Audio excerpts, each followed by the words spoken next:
ating buhay Kristiyano. Ayan, mapagpalang umaga. Tunay nga na ang grasya ng Panginoon ay sapat. Amen. At salamat sa Lord, no? At patuloy natin ipanalangin yung ating mga kapatid na wala sa araw na ito. Yung iba ay nandoon sa encounter with God, no? Discipleship training, at yung iba naman ay nasa province, no? Sa Pangasinan, sa Narvaez family. Patuloy natin itaas sa panalangin, at yung pati yung mga hindi na natin nakakasama o yung mga kakilala natin, lahat nga sabi ng Panginoon, itaas natin sa panalangin. Amen. At napakaganda ng devotion kanina about declaration or releasing of blessing. And when we pray, mga kapatid, we receive blessing from God. Amen. So, kaya nga, yung sinasabing it's better to give than to receive, hindi lang naman yun actually patungkol sa pera or sa kayamanan. No? Kasi totoo naman kung hindi ka magbibigay sa Diyos, hindi ka talaga tatanggap. Amen. Tama ba? Kung hindi tayo magbibigay or hindi tayo talagang maglalaan ng oras sa Panginoon, ano ba yung mga binibigay natin sa Panginoon? Una talaga yung panahon mo no? So, kasi mag-expect ba tayo ng blessing mula sa Diyos kung wala tayong panahon sa Kanya? Hindi tutugma, no? Ang prinsipyo ng Biblia, kung meron kang itinanim, meron ka talagang aanihin. Depende yun sa itinanim, mga kapatid, no? At pinag-aaralan nga natin yung curse and blessing, at sa buhay natin dito sa sanlibutan, meron tayong tinatawag na mga pagsubok o iba't ibang klaseng pagsubok. Sino pong may mga pagsubok dito? Amen. Ayan. Amen. Lahat tayo meron, no? Aminin man natin o hindi. Diba? Yung parang pangiting-ngitil lang yan si sister, pangiting-ngitil lang yan si brother, pero mabigat yung dalahin. Ama?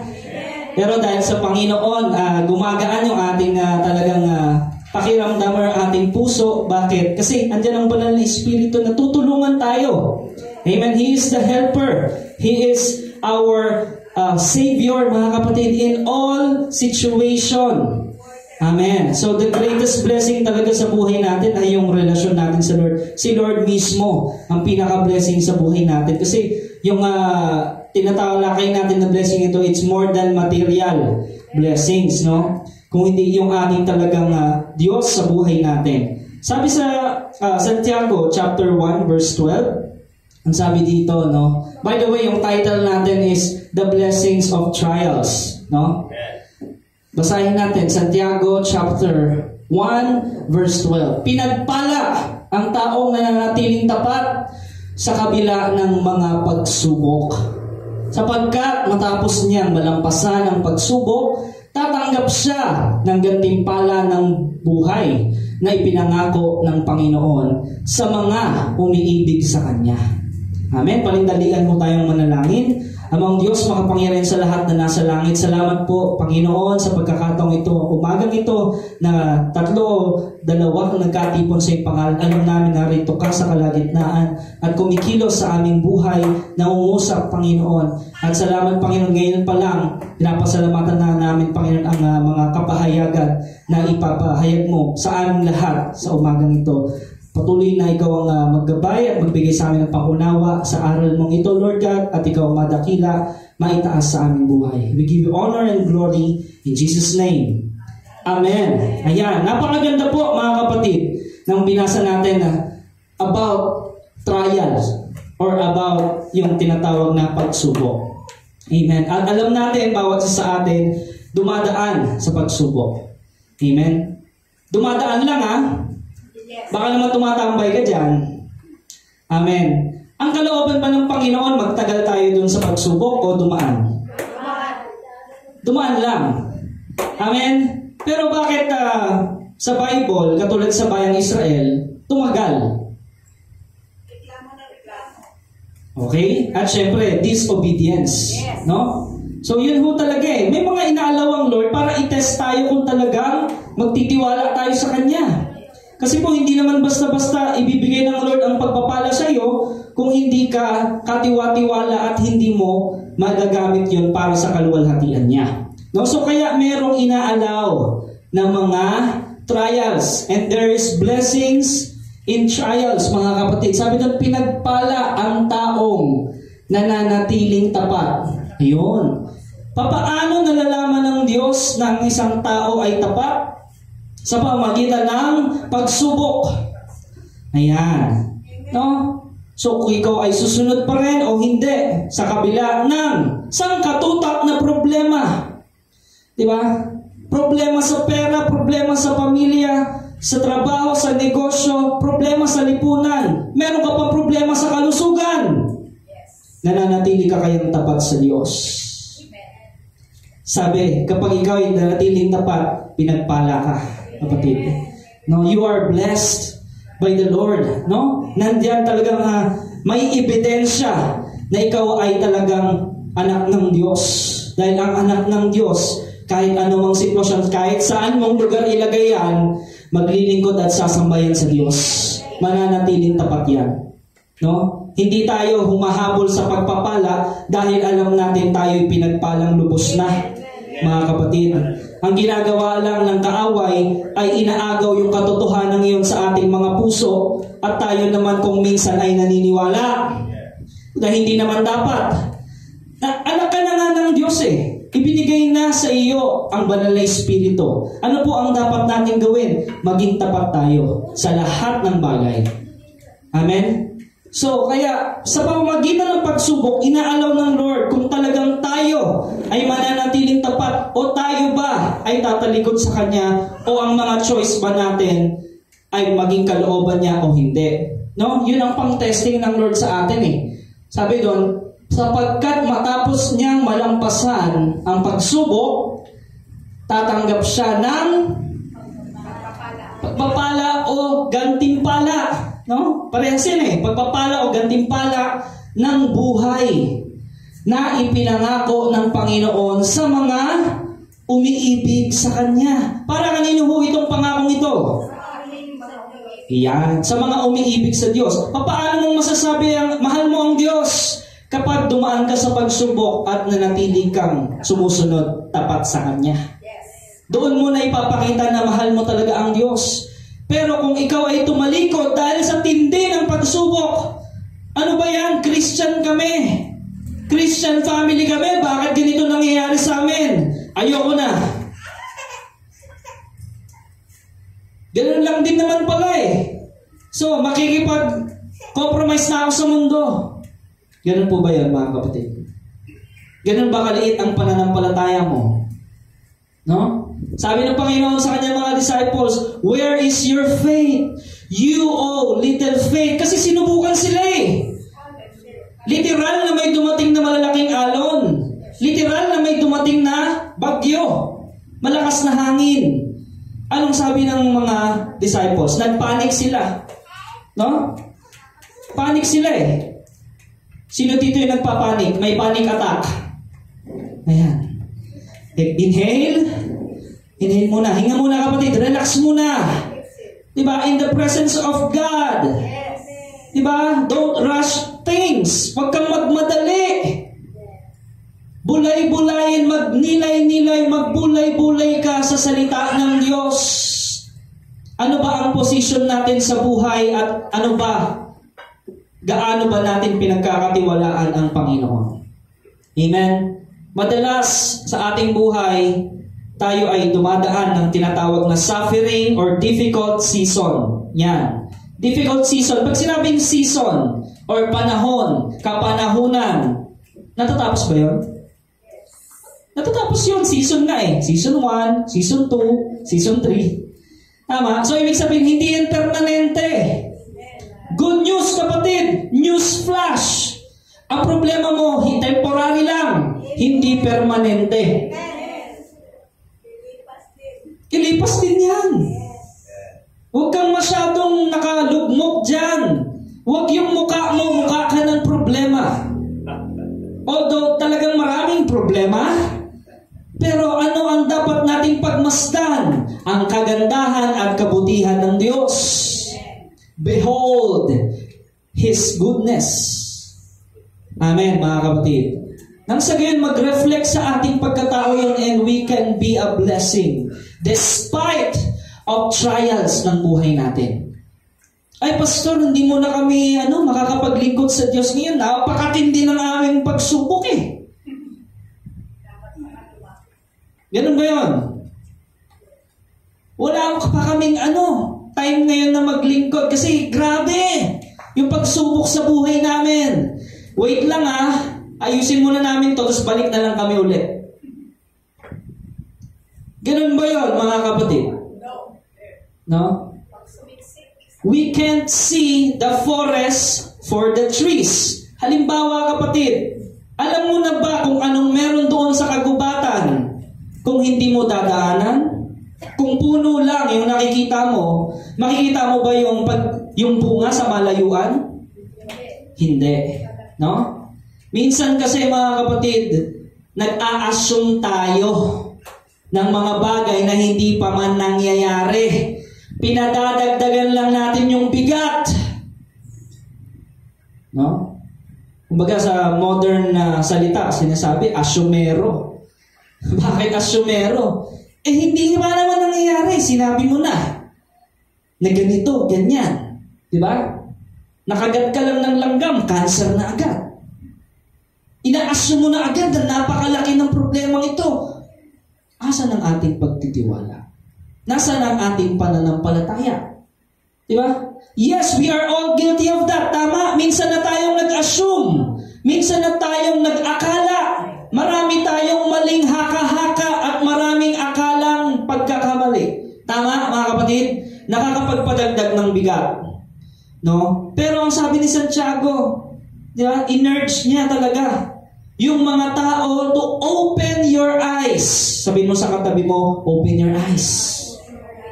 Yan. Buksan natin ang ating mata. May plano ang Lord Saan ka ba nakatingin? Sa plano o sa problema? Yan. Ang tanong, sa plano ba ng Lord kasama ba yung mga problema? Yes. Hallelujah! Natumbok natin yung sagot, mga kapatid. Tama po ba?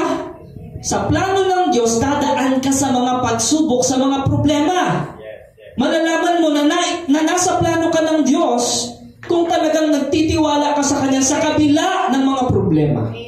Kahit matindi ang alon, kahit matindi ang bagyo, kung nasa plano ka naman ng Panginoon, anong inaalala natin? We all must pray, Lord, let your will be done. I know you have the best plans, Panginoon, sa buhay ko. Depende kasi yan sa pananaw mo. Saan ka ba nakatingin? Saan ba tayo nakatingin? Diba? Sa Diyos, alin ang mas malaki? Yung Diyos mo o yung problema mo? Ayan. Kaya tumatagal Minsan ang problema, hindi ka kasi nakatingin sa Diyos Hindi ka nakikinig sa Diyos. Diba? Sa problema ka nakatingin at sa komento ng mga tao sa paligid mo. Yan, mga kapatid. So kaya, that is why, ang sabi sa English, blessed is the man who perseveres under trial. When he has stood the test, ayan, may testing Pag napagtagumpayan niya yung test, he will receive, dun ka pa lang talaga makaka-receive ng gantimpala. At sa English, crown of life na ang sinabi doon, na ipinangako ng Diyos sa mga umiibig sa Kanya. No? Ano ibig ba sabihin na ikaw ay pinagpala? Actually, ibig sabihin yan sa ibang translation, happy. Amen? Are you happy, mga kapatid? No? Do you have joy in your heart despite of storms and trials? Are you still happy sa buhay mo ngayon? No? Ano ba yung mga nagpapalungkot sa atin? Siyempre, sabihin natin, mga problema talaga, pastor No? Pero nakakalimutan natin, mas malaki pala ang Diyos. Pag naalala natin, may Diyos pala tayo, na kayang-kaya niya, anong problema, ang role lang natin is pagkatiwalaan siya at sumunod sa salita niya, meron tayong kagalakan. Kasi alam mo, temporary lang to No? Depende nga yan, mga kapatid, kung sa pananampalataya mo, kung patatagalin mo ba o nais mo na matapos ayon sa time ng Panginoon. Amen? So, ang sinasabing inner joy, no? Isipin mo, joy yung pangalan mo, tapos malungkutin ka. My name is Joy. Pero ang lungkot mo lagi. Hindi nagtutugma. Di ba? Kung baga, isipin mo, Kristiyano ka, pero lagi kang gano'n. Hindi ka man lang makangiti. Or, hindi naman natin sinabing pilitin mong ngumiti. Kung man lang nakakalungkot, okay lang naman. Umiyak ka mga kapatid eh. Tama? Umiyak ka sa Panginoon. Walang problema. No? Pero ang sinasabi dito, yung nananatiling kagalakan doon, alam mo may plano ang Lord eh. Diba? Alam mo may sagot ang Panginoon. So masaya ka na dadaan sa trials. Diba? May kagalakan ka pa rin. Despite of suffering, diba? Ano ba namang nakakatuwa, Pastor? Ganito na nga ang problema namin, matutuwa pa ako? Kapatid, saan ba nakabase ang kagalakan mo? Sa sitwasyon mo o sa pangako ng Diyos sa iyo? Yan lang naman yun eh. No? Saan ang basis ng joy? Diba? Ang pleasure kasi, magkaibang bagay at saka ang joy.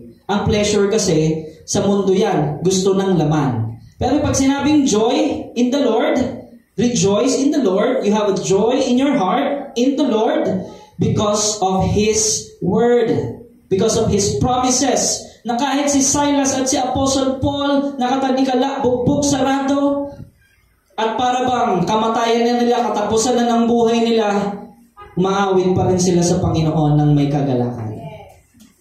Dahil ang kanilang kagalakan ay hindi nakabase sa sitwasyon. Hindi nakabase sa kung gaano karami ang laman ng bank account mo. Hindi nakabase sa kung gaano karami ang achievements mo. Maraming ang tao, ang dami nang medal, malungkot pa rin. Am I talking to you right now? Amen. Ang dami nang achievements sa buhay. Ang dami nang napagtagumpayan, quote and quote, sa sanlibutan ng mga achievements or mga, di ba, journey. Ang lungkot pa rin. Bakit kaya? Sa tingin mo, bakit kaya? Yes, only Jesus can fill the emptiness in our hearts. Only God can give joy sa puso natin. Amen, mga kapatid? Doon mo talaga may ebidensya talagang sa puso mo na may kagalakan ka despite of sufferings. Despite of trials and pain, ipapakita sa iyo ng Lord na talagang may pananampalataya ka sa Kanya dahil meron ka pa rin kagalakan. Amen, mga kapatid. So, ang sabi nga, basahin muna natin sa Romans 15, verse 13. Puspusin nawa kayo ng Diyos na siyang bukal ng pag-asa. At nawa ay pagkalooban niya kayo ng kagalakan, kapayapaan sa pamamagitan ng inyong pananampalataya upang mag-umapaw ang inyong pag-asa sa pamamagitan ng kapangyarihan ng Espiritu Santo. Saan nanggagaling ang kagalakan at kapayapaan? Sa Diyos, sa pamamagitan ng Espiritu Santo dahil sa iyong pananampalataya. Hallelujah. Salamat sa Panginoon, no? Na kahit anong problema dyan, kahit anong meron dyan, no? May papasalamat ka sa Panginoon eh. Alam niyo kung anong kalooban ng Diyos araw-araw, magpasalamat ka. Amen. Sabi nga, in everything, give thanks. Pinagpasalamat mo na ba, kapatid, ang problema mo? Yes. Hindi ko magawa, pastor, na magpasalamat.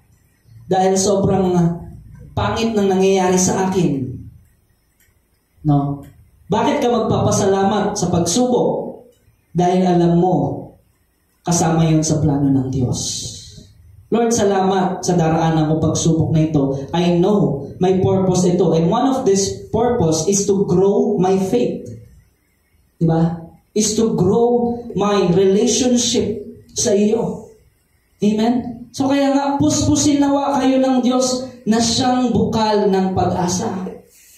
Ang taong puspos ng banal na Espiritu, buhay ang kanyang pag-asa. Diba? Yun ang katunayan. May ebidensya na kahit anong bigat, kahit anong pangit ng sitwasyon o pagsubok na dinaraanan mo, buhay pa rin ang iyong pag-asa. Amen. Ibig sabihin noon, buhay ang Diyos mo sa buhay mo. Amen? So, yun nga po ang sinasabi sa atin, no? At nawa ay pagkalooban niya kayo ng kagalakan. Saan po nanggagaling kagalakan? Sa Diyos. Amen. Ang sabi nga, the adjective describes an inner joy that is undisturbed. Sabihin natin, undisturbed. Yung joy, hindi yan naiistorbo ng kung anong mga bagay sa mundo. Amen? Yun ang nagagawa ng joy by outward circumstances because it comes from resting and trusting in the Lord. Yun ang gagaling ang joy. Dahil namamahinga ka sa Panginoon, sobrang pagod mo dahil sa mga pagsubok. Sobrang exhausted ka dahil sa pag-iisip. Isip ka lang isip. Pero when you rest upon the Lord, you have that joy. You have that peace. How to rest upon the Lord? Yung nakahiga ka lang, no? Yung nakahiga, ayan, natutumba na siya. Ayan, magre-rest na yan. Ayan. So, nakahiga ka lang ba? Nawala lang? Hindi. You pray. Yes. You meditate in God's Word. Diba? Kaya, kapatid, kapag nagpapahinga ka, anong dapat mong gawin? Magbasa ka ng salita ng Lord. Tingnan mo, i-comfort ka ng Holy Spirit. Para bang minamasahe ka eh. At para bang, diba, nawawala-wala yung mga sakit-sakit sa kasukasuan mo. Amen? Because you rest in the presence of the Lord. Amen, mga kapatid. Kaya nga sabi doon, there's trials in, there's blessings in trials, mga kapatid. Makakatanggap ka ng kapahingahan. Amen? Paano ka makakapagpahinga kung hindi ka nakaramdam ng pagod? Sige nga, magpapahinga ba ang isang taong hindi nakaramdam ng pagod? Hindi naman, di ba? Kaya ka nagpapahinga dahil pagod ka na. Aha! Kaya pala inalaw ng Panginoon na mapagod ako sa problemang ito para matutunan kong magpahinga sa Kanya. Amen? Para malaman ko na siya lamang pala ang kapahingahan ng kaluluwa ko, ng isipan ko. Kaya pala inalaw ng Lord na mapagod ako. Amen? Resting and trusting at sa pamamahinga mo, pag may meditate mo ng Word of God, kausap mo ang Panginoon, mas lalo kang magtitiwala sa Kanya. Amen? Ilalagay niya yun sa puso niya, sa puso mo, mula sa banal na Espiritu na siyang ipinagkaloob sa iyo. Matthew chapter 5 verse 3 to 12. Ang sabi ng Panginoon dito, pinagpala ang mga taong walang inaasahan kundi ang Diyos. Sino yung tumanggap ng blessing? Sino yung binibless ng Panginoon? Yung umaasa sa Kanya lang. Hindi sa lakas ng tao. Hindi sa talino mo. Hindi sa diskarte mo. Hindi sa connection mo. Hindi kung sino kakilala mong politiko. Kundi, inaasahan mo lang ay ang Diyos. Doon mo mararanasan ang Kanyang pagpapala. Amen po ba, mga kapatid? Ang sabi pa, sapagkat kabilang sila sa kaharian ng langit. Hindi yung pag nagkaroon ka ng problema, ang pumasok agad sa utak mo, yung taong yun, may kakilala ko yun, matutulungan ako nun. Ganun ba kaagad yun? Guilty tayo dyan, tama? Yes. We are all guilty about that. Na pag dumating yung problema, halimbawa, may problema ka sa papeles or what, no? Nakaisip ka yung taong yun, may connection ako dun, may kakilala yun ni brother, kakilala yun ni sister, Ganun ba kaagad? Hindi. You pray about it. Amen. Amen. Itaas mo muna sa Panginoon. Amen. Huwag ka munang a-action sa sarili mo. Bakit? Baka kasi madagdagan pa yung problema mo kung sa sarili mo. Do not lean on your own understanding. Yes. Kapatid, we are limited. Limitado tayo. Oo, may mga bagay tayong option. No? May connection ka, may kakilala ka. Diba? Or may kaibigan kang gano'n na makakatulong sa'yo. May kapatiran kang gano'n na makakatulong sa'yo. Pero unahin mo muna ang Panginoon. Amen. Amen. Hallelujah. So you can receive the direction, instruction from the Holy Spirit, no? At ibibless ka ng Panginoon. Para masolve ng maayos yung problema. Tama po ba, mga kapatid? Umasa ka sa Panginoon. At sabi doon, talagang yun ang ebidensyang kabilang ka sa kaharian ng langit. Pinagpala ang mga nagdadalamhati sapagkat aaliwin sila ng Diyos. Kaya naman pala, meron tayong nararanasang kagalakan sa kabila ng dalamhati. or sa kabila ng sakit, karamdaman, kalungkutan, nakakaramdam tayo ng kaaliwan. Bakit? Dahil yun sa Panginoong Diyos. Kaya napakahalaga, napaka-crucial talaga ng prayer. No, yung paglapit lagi natin sa Panginoon. Napaka-crucial niyan eh. Kasi kapag hindi ka nag-pray, andyan na ang mga atake ng mga demonyo. No? Pero kapag nag-pray ka, yung mga anghel, gagamitin ng Panginoon para asistahan ka eh. Amen. Amen. Kapag nawala ka sa prayer life mo, andyan yung resistance. Ang daming laban. Tama? Pero pag dinala mo sa prayer, andyan yung divine protection and angelic assistance. Amen, mga kapatid? Naniniwala ba kayo kahit mga anghel ginagamit ng Lord? Yes. To guard you? Yes. Hallelujah. Diba? Kasi nga, ikaw ay lumapit sa Panginoon, inasahan mo siya.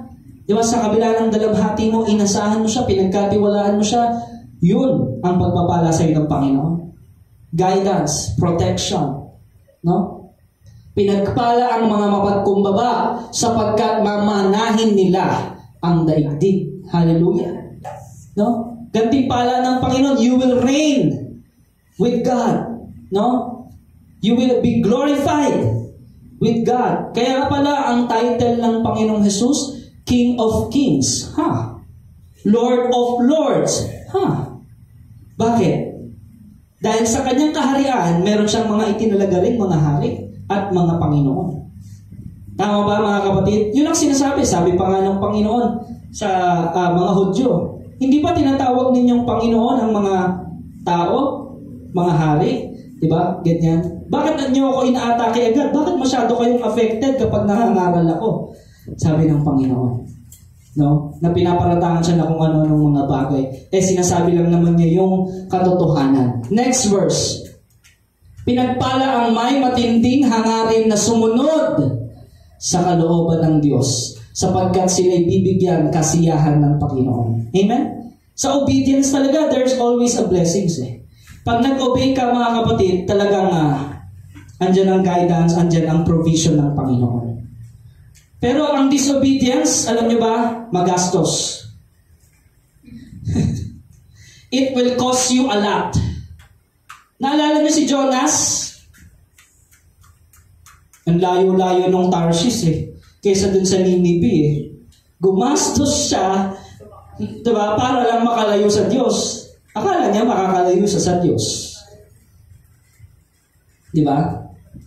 Tapos, miserable buhay niya, mama. Binagyo yung kanyang sasakyan. Diba? Tapos talagang sinisi siya ng mga kasama niya doon sa barko. Diba? At talagang hindi siya mapakali, hindi nga siya makatulog eh. Diba? It will cost you a lot. Sobrang magastos ang hindi pagsunod sa Diyos. Maraming mawawala sa iyo. Amen? Pero mahal pa rin ang Diyos, Jonas. Diba? Ang sabi ni Jonas, sige, ihulog nyo na lang ako, itapon nyo na lang ako sa barkong ito para mawala na ang bagyo. No? So tinapon nga siya, parang isip niya, bahala na. Kung mamatay ako naman may kasalanan nito eh. No? Anong ginamit ng Panginoon? Isda. Gumamit ng Diyos ng isda. Kinain si Jonas ng isda. Grabe yung divine intervention ng Lord, no? Para lang masunod yung plano niya kay Jonas. Ganun yun, pag may plano ang Diyos sa'yo, hindi talaga titigilan eh. Amen. Diba? Kinain siya ng malaking isda. Pag ang tao kumain ng isda, wala problema, no? Talaga naman, kinakain natin yung isda eh. Pero yung isda, kinain yung tao, kakaiba yun ah. Tapos 3 days, 3 nights pa siya doon, nag-staycation. Nagbakasyon sa belly ng isda, di ba? 3 days and 3 nights siya doon, no? May tao ata. Ewan ko kung dito yan. No? 3 days and 3 nights siya sa belly ng... Walang sinabi doon kung anong klaseng isda. Sigurado ako hindi tilapia yon. Kasi walang kumakain ng yung tilapia ng ganun tao, makakain. Sigurado ko hindi tilapia yon, hindi bangus yon, hindi talakitok. Wala kasing pangalan na nilagay doon eh. Nakalagay lang, malaking isda. At saka yung, wala namang tilapia sa dagat eh. Tama ba? Pero naman, meron din naman. Pero hindi sila malalaki ng ganong kalaki. Pwedeng whale. Diba? Yun yung pinakamalaki kasi yung butanding ba yan sa Tagalog? Yan. Pwedeng yun, yung kumain kay Jonah. No, at naniniwala tayo na totoo yung story yun. Tama? Na totoong nangyari yun. Bakit? Ang Panginoong Jesus mismo, binanggit niya yun eh. Amen. Diba? Yung story ni Jonas, binanggit niya mismo eh. No? So hindi lang siya, kasi akala ko dati nung bata ko, nasa fairy tale. Akala ko fairy tale lang. Si Jonas, pero totoo palang nangyari yun. Na ang plano pala ng Panginoon talaga sa atin ay maganda. Yes. No? Pero tayo, sinusubukan nating lumayo sa Panginoon, gawin yung gusto natin, at sobrang maraming nawawala sa atin. At na-realize ni Jonas na talagang kailangan niya ang Diyos nung nandun siya sa bingit ng kamatayan. No? Grabe, no? Yung pagsubok na naranasan ni Jonas. Pero ganun pa man, mahal siya ng Panginoon. Kaya inalaw yun ng Panginoon sa buhay niya. Yes. Amen? At ano pang sabi? Next verse. Pusa natin hanggang 12. Pinagpala ang mahabagin sapagkat kahabagan sila ng Diyos. Pinagpala ang may malinis na puso sapagkat makikita nila ang Diyos. Pinagpala ang mga gumagawa ng paraan para sa kapayapaan sapagkat sila ituturing na mga anak ng Diyos. Pinagpala ang mga inuusig ng dahil sa kanilang pagsunod sa kalooban ng Diyos sapagkat kabilang sila sa kaharian ng Diyos. Yun po pala ang palatandaan ng mga taong pinagpala. No? Doon ba sa mga binasa natin, wala mang pagsubok na word na nabanggit, pero kung basahin mo, merong dadaan ng pagsubok. Yes. Amen. Tama? Sipin mo, inuusig, di ba? Nagdadalamhati, tama? Nabasa natin, magpakumbaba, tapos sabi pa dito, pinagpala yung mga gumagawa ng paraan sa kapayapaan. Ibig sabihin, sa gitna ng kaguluhan, di ba? Ibig sabihin, merong mga problema talaga. Amen mga kapatid, pero doon papakita ng Diyos yung kanyang pagpapala sa iyo. No? Dahil ang buhay ng isang tao ay pinagpala at talagang fulfilling because it is lived under the King's rule and according to His kingdom's precepts. Amen? Kalooban ng Panginoon. At kung babalik tayo sa James 1:12, talagang humaharap ka talaga at pagtitiisan mo. Sabihin natin, pagtitiis. Amen. No? Naalala niyo yung bleeding woman? Yes. Ilang years na siyang dinudugo? Yes. 12. Mga ilan na kaya nagastos niya? Yung kanyang kabuhayan. Buong kabuhayan, no? Ang gusto niyang makamit ay healing. Tama? Amen. Which is a blessing from God. Yes. Pero hindi niya nakamtan yun. Kahit anong gastos niya for 12 years. Pero nung nabalitaan niya, narinig niya ang patungkol sa Panginoong Jesus, gumastos ba siya? Ano ang ginawa niya? Kumilos siya. Effort. Kumilos. No? Ang daming tao, ang daming hadlang. At isipin mo, bleeding woman, 12 years nang dinudugo, sobrang hina nun. Tama?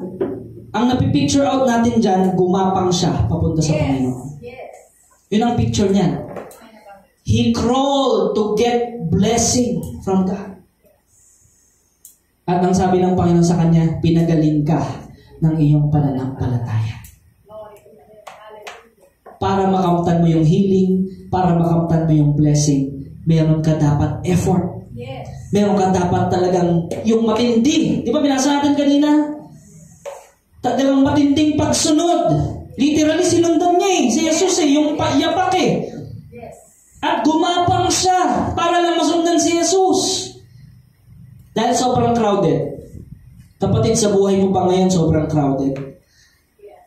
Ang labo. Yun, ang labo. Ang daming tao, ang daming maingay. Ang daming bumuboses.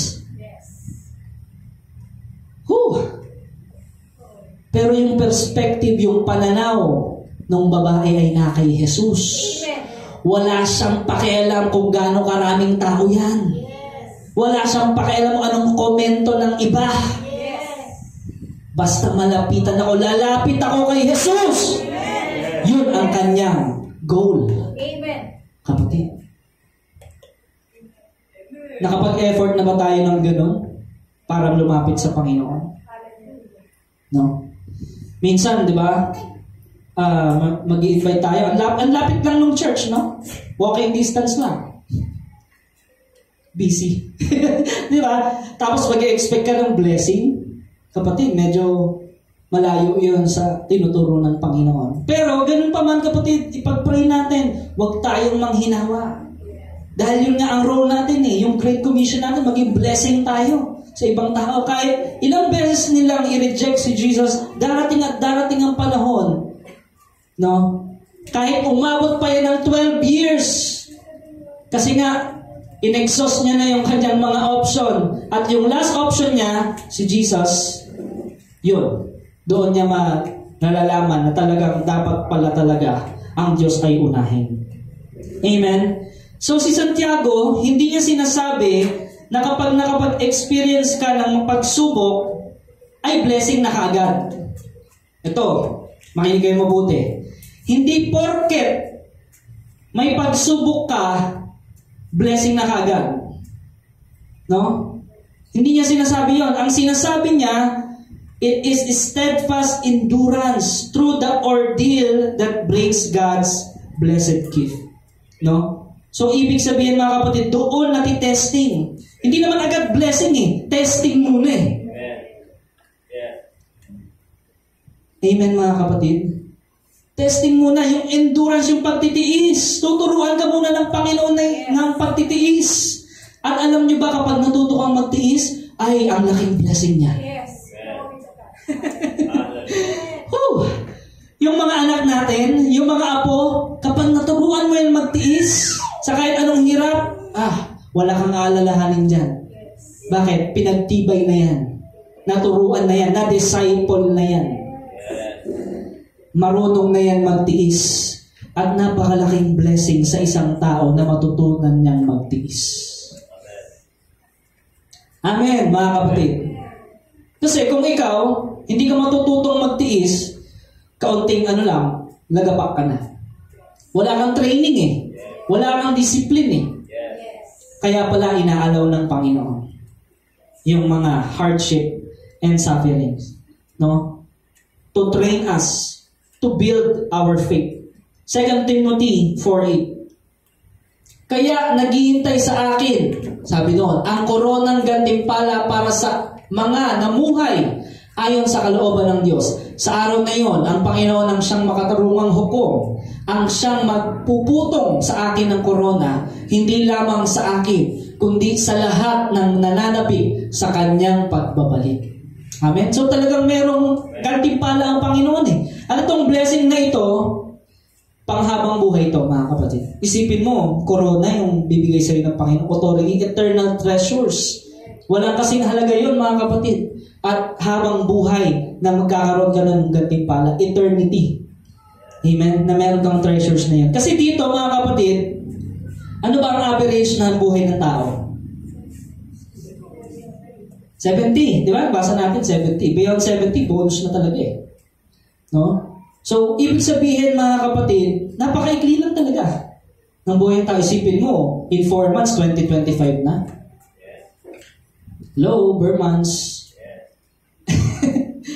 Amen. Lapit na Pero ang tanong doon mga kapatid, sa paglipas o sa sobrang bilis ng panahon, ano na ba yung ating mga natutunan sa Panginoon? Natuto ba tayo? O mas tumigas ang ulo? Dalawa lang yan. Natuto ka, bakit? Nagpaturo ka nagpasakop ka Tumigas ang ulo, bakit? Hindi ka kasi sumunod, ayaw mong makinig. Gusto mo na para ikaw si Jonas, gusto mong lumayo sa Panginoon.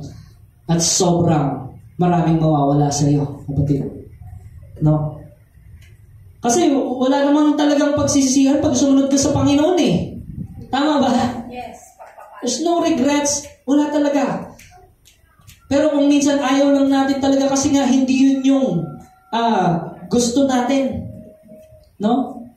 Pero ano ba ang nagmamatter? Yung kagustuhan ba natin o yung kalooban ng Diyos? Amen? Madalas pagkagustuhan natin, kapahamakan yan eh. Yes. Feelings, emotions, gusto ko kasi, gusto ko ng ganon, gusto ko ng ganyan. Madalas kapahamakan yan. Akala mo ang KJ mo naman, Lord. Ito nga ang gusto ko sa buhay ko eh. Ba't ka ba nangingialam? Diba? Pero kasi ikaw kasi yun lang ang nakikita mo. Yung harapan lang, yung outside, yung outward lang. Pero hindi mo alam pala, pag sinunod mo yung kagustuhan mo, ang daming mababangis na hayop na lalapa sa iyo. 1 Peter 5:4. Sabi doon, at pagparito ng pinunong pastol, tatanggap kayo ng maluwalhating korona, di kukupas kailanman. Praise the Lord. Grabe yung blessing, no? Kaya pagtitiis. Sa pagtitiis talaga, mga kapatid, puro blessing yan. Makakamtan natin sa buhay natin, sa pagsunod natin sa Panginoon. Revelations 3:11. Yan. Busugin ko lang kayo ng mga verses para may reference kayo.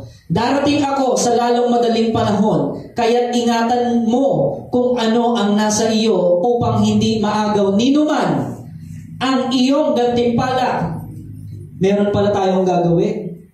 Kailangan pala mag-ingat. Sabihin mo sa katabi mo, mag-ingat ka. Yan. Mag-ingat tayo, ha? Sabi ko, kaya't ingatan mo kung ano ang nasa iyo.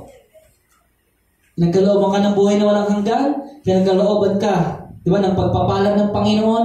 Ingatan mo kung ano yung nasa iyo upang hindi maagaw ninuman ang iyong gantimpala. Amen? Correction, mga kapatid. Baka ma-misinterpret nyo. Gantimpala ito, Hindi ito kaligtasan na pinag-uusapan natin dito, Hindi naaagaw ang kaligtasan. Tama.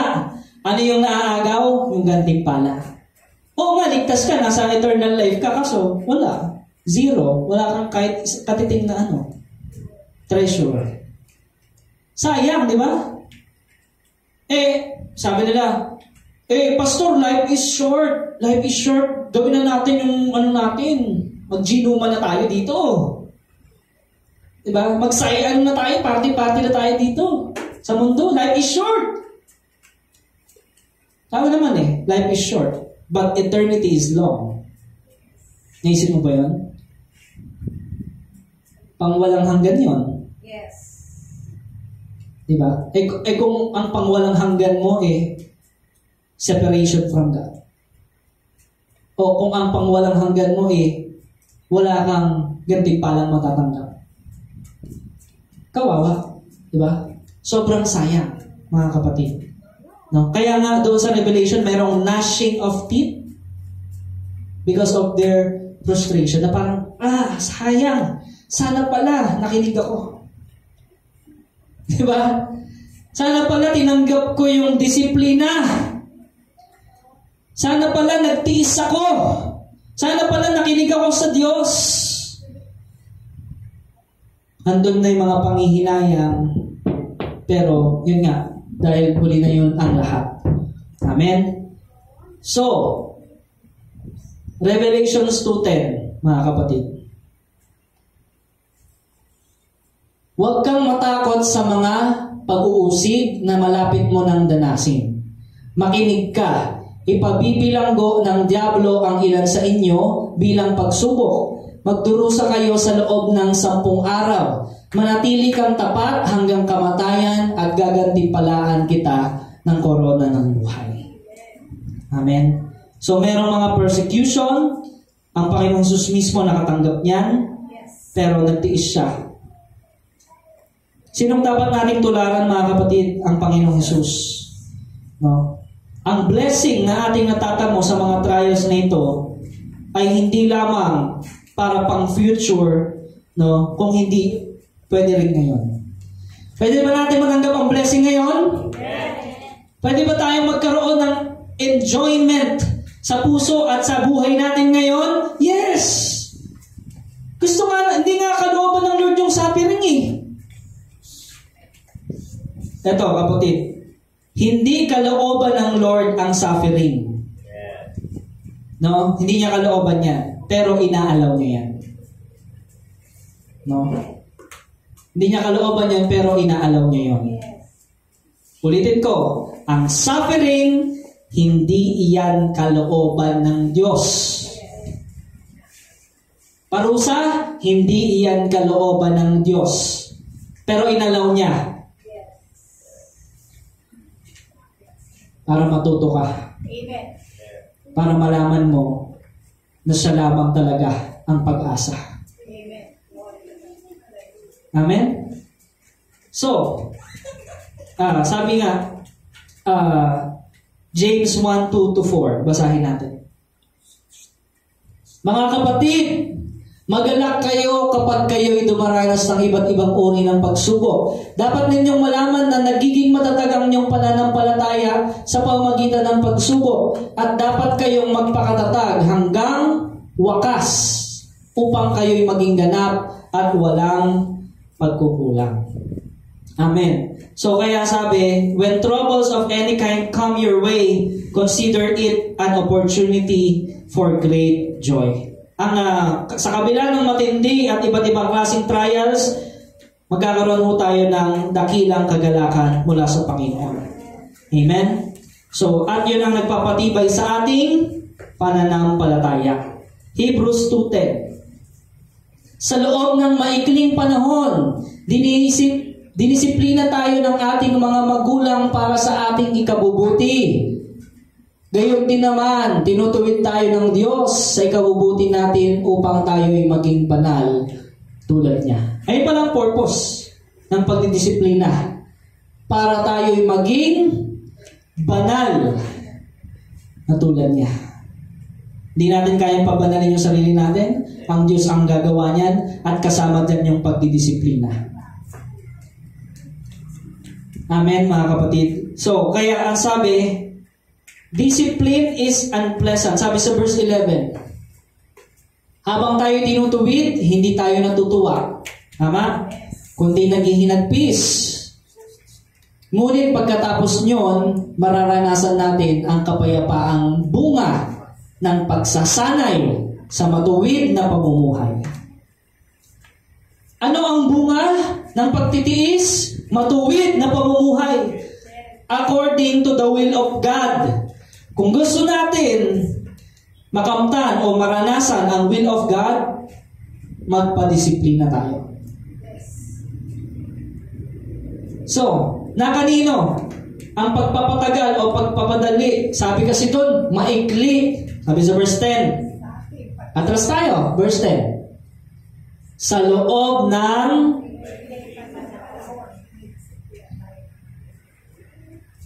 ayaw naman kasi ng Panginoon na na talagang yung suffering eh. Yung suffering kasi it's part of God's discipline. Pero hindi niya kalooban na magtagal yon, no? So, kaya sabi doon, maikling panahon lamang yon for our good. Ayan. Kaya sabi, dapat tayo magtiyaga sa trials with a better and more positive attitude. Ayan, nade-develop yung ating character. Natututo tayong magpakumbaba, di ba? Kasi lalo na kapag tao kang ma-pride, talagang i-humble ka ng Lord. At kapag ang Diyos ang nag-humble sa'yo, talagang ma-humble ka. Amen? So, pero maikling panahon lang yon, sabi ang pagdidisiplina ng Panginoon. Pero kung hindi tayo makikinig, immediately, pwedeng tumagal yun, mga kapatid. So, kaya sabi din ni Apostle Peter, basahin natin, 1 Peter 1:6-8. Ito'y dapat ninyong ikagalak kahit maaring magdanas muna kayo ng iba't ibang pagsubok sa loob ng Temporary lang pala eh. Maikling panahon lang pala eh. Diba? Ibig sabihin, pwedeng 1 buwan lang yan. Tama? Pwedeng 2 buwan. No? Kasi alam naman ng Panginoon yung kaya mo eh. Pero hanggang hindi ka nagpapadisiplina, hindi ka nakikinig sa kung ano yung sinasabi ng Panginoon na dapat gawin, dapat unahin, doon tumatagal, mga kapatid. No? Yung sa babaeng dinudugo, ilang years ulit? 12 years. 12 years. Grabe, no? Buti nga, ano pa eh. Nabuhay pa siya nun eh. No? May plano ang Panginoon. Pero, nung sa ika-12 years, doon ka pa lang talaga tumugon sa Panginoon. Amen. Kaya kapatid, pagtitiis at pagtitiis. Pero ang the best talaga, lapit ka kaagad sa Lord. Amen. The best talaga prayer. The best talaga devotion. Wala kang ibang gagawin. Kasi mapapahaba lang yan eh. Kapag umikot-ikot ka sa kung kanino, sa kung saan, di ba, naghanap ka ng meaning ng buhay mo, naghanap ka ng sense ng buhay mo. Di ba? Eh, sinayang mo lang pala yung panahon. Unahin mo na ang Panginoon, kapatid. Para hindi sayang. No? So, we can persevere through trials with a better and more positive attitude. Kaya mong dumaan sa maraming pagsubok na positibo pa rin ang attitude mo. Na ang pananaw mo pa rin ay maganda. Nagsisimula ngayon sa isip eh. Amen? Okay, sobrang tindi ng problema. Ano ngayon? It is an opportunity for God to step in your life. Diba? And to fight the battle for you. Yun dapat ang perspective mo. Yun dapat, ganun ka dapat ka positibo. Wow! Grabe yung bigat ng problema. Alam ko, kaya ito ng Panginoon. Amen? So, ganoon yun, mga kapatid. So, kaya sabi, be truly glad. Matuwa ka. There is wonderful joy ahead kahit may mga pagsubok na yan. Itong mga pagsubok na ranas ng Lord sa iyo ay nagpapakita at magbibuild ng faith mo. No? Ito ang susubok sa iyo, katulad ng apoy na sinusubok ang ginto kung talagang dalisay. Amen? So, kaya nga mahalaga sa atin yung better and positive attitude at yung encouragement. Sabihin natin, encouragement. Yan. Encourage natin. Alam niyo ba kahit yung sarili natin pwede natin encourage? Yes. Amen? Diba? Kaya mo yan. Minsan ganun eh. Kinakausap natin yung sarili natin eh. No? Kaya mo yan. Di ka bababayaan ng Lord. Fight lang, self. No? Ganun eh. Ikaw mismo encourage mo yung sarili mo. Naalala niyo yung prodigal son? Nakita niya sobrang hirap na ang sitwasyon niya. Anong ginawa niya? Kinausap niya yung sarili niya. Di ba? Yung inner voice nandun eh. In-encourage siya, babalik ako. Balik ka sa tatay mo. Di ba? Sabi, in-encourage niya eh. Lapit ka sa Lord. Mismo yung sarili niya, in-encourage niya. Amen? At nakita natin doon ang kilos ng Holy Spirit. Hindi mo naman magagawa yun eh sa sarili mo kung hindi dahil sa Holy Spirit eh. Because the Holy Spirit is the encourager. He is the helper. Amen? Kaya napakabuti talaga ng Panginoon, pinagkaloob ang banal na Espiritu sa atin.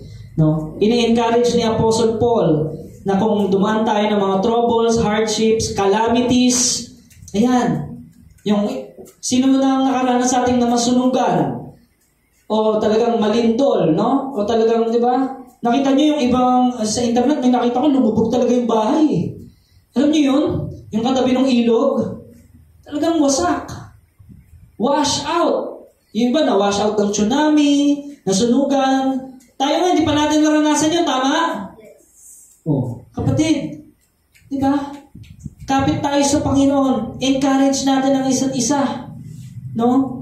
Na itong mga trials na ito, ano lang to, temporary lang to. No, yung iba naranasan talagang mabugbog, magulpi, di ba? Makulong dahil sa pananampalataya. Yung iba pinugutan ng ulo, di ba? Yung iba talagang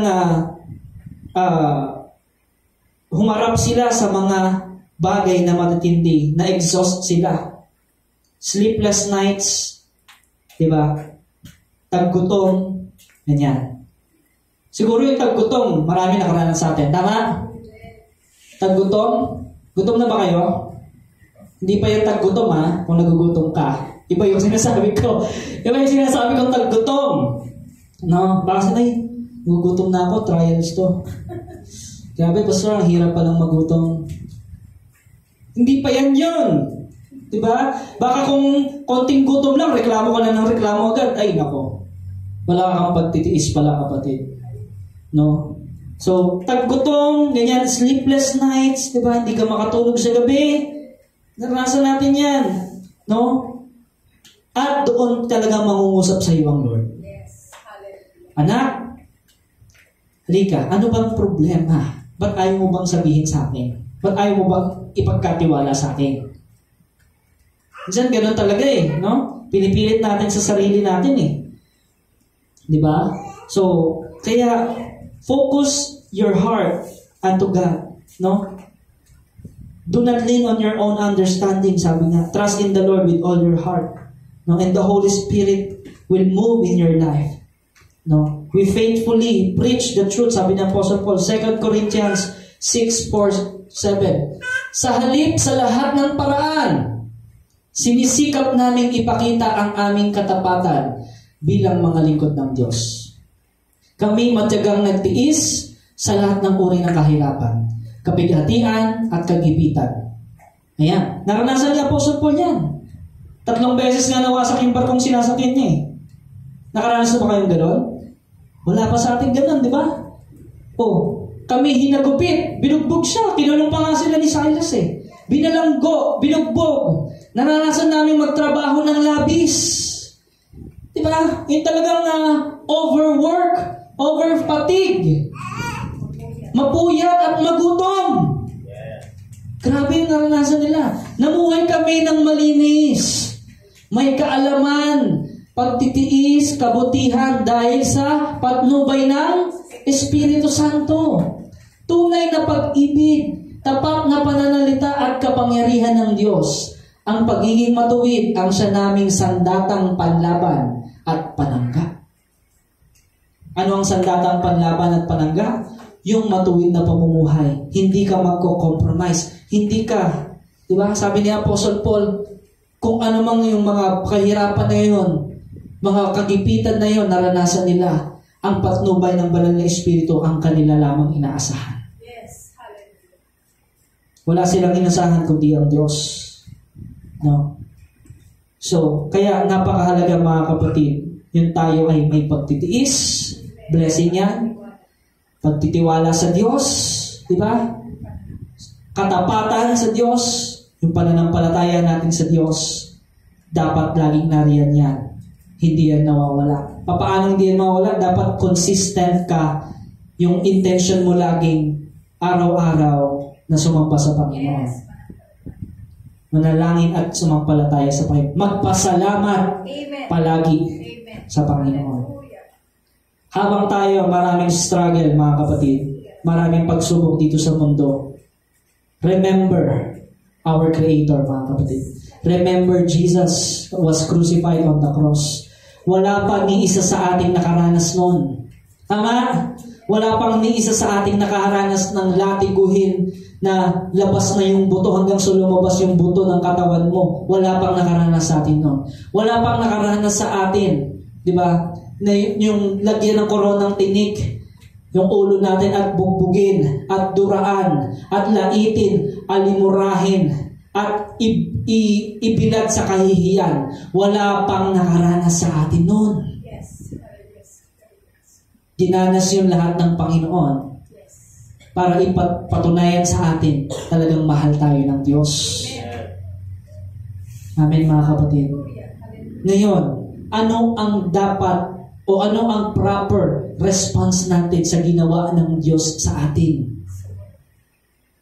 pananampalataya, pagtitiwala at pagsunod sa Kanya.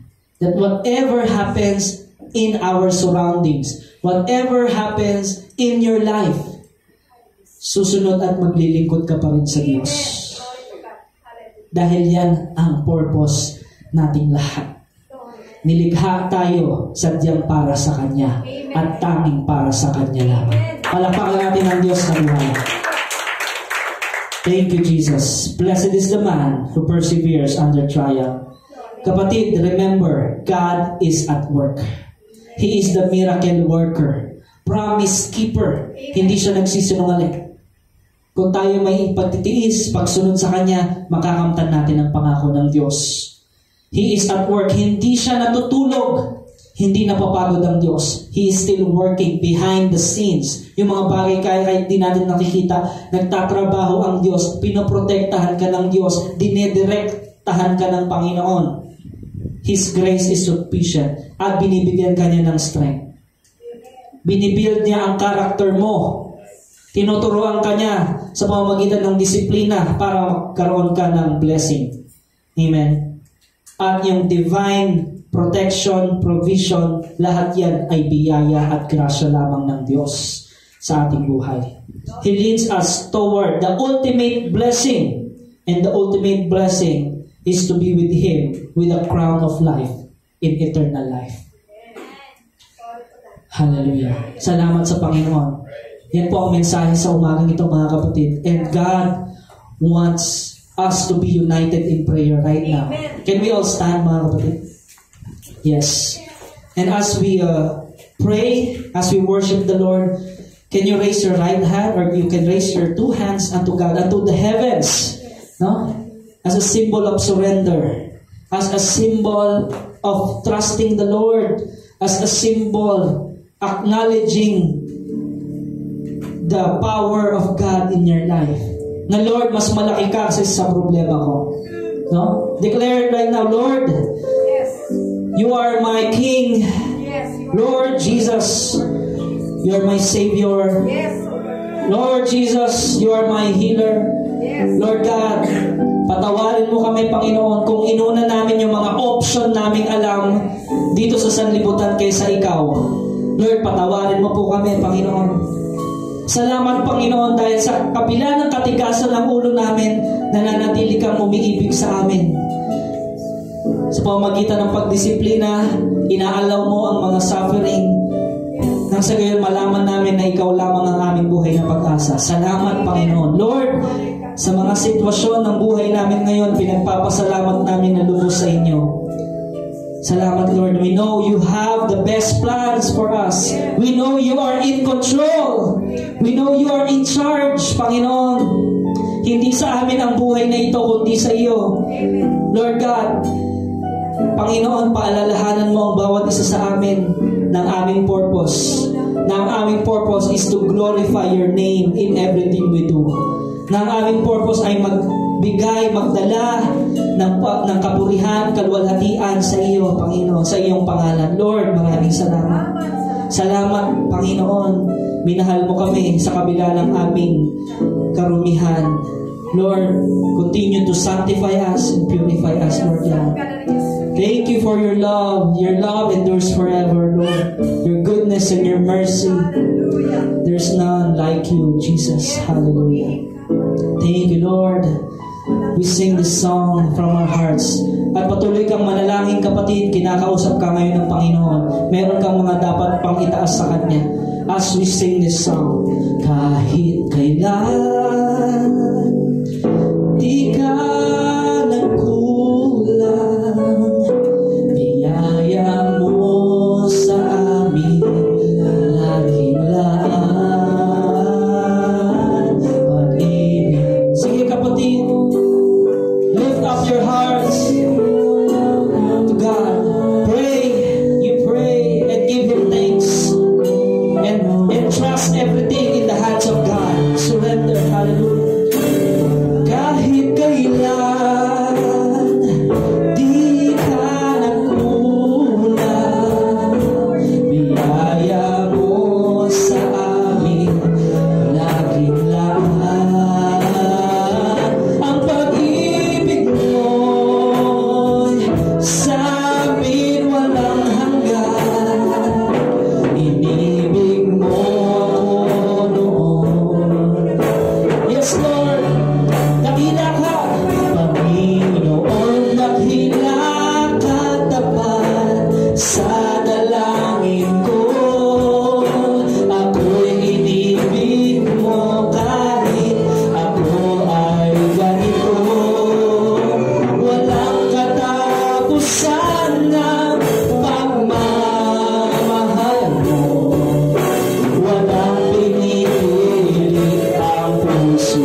Panginoon, sa pag-ibig mo, sa pagkilos mo, sa walang hanggang patnubay at pag-ibig mo sa amin, Lord God. Sa iyong habag, sa iyong grasya, purihin ka, O Diyos. Sa iyong papuri, sa iyong pagsamba, kalwalhati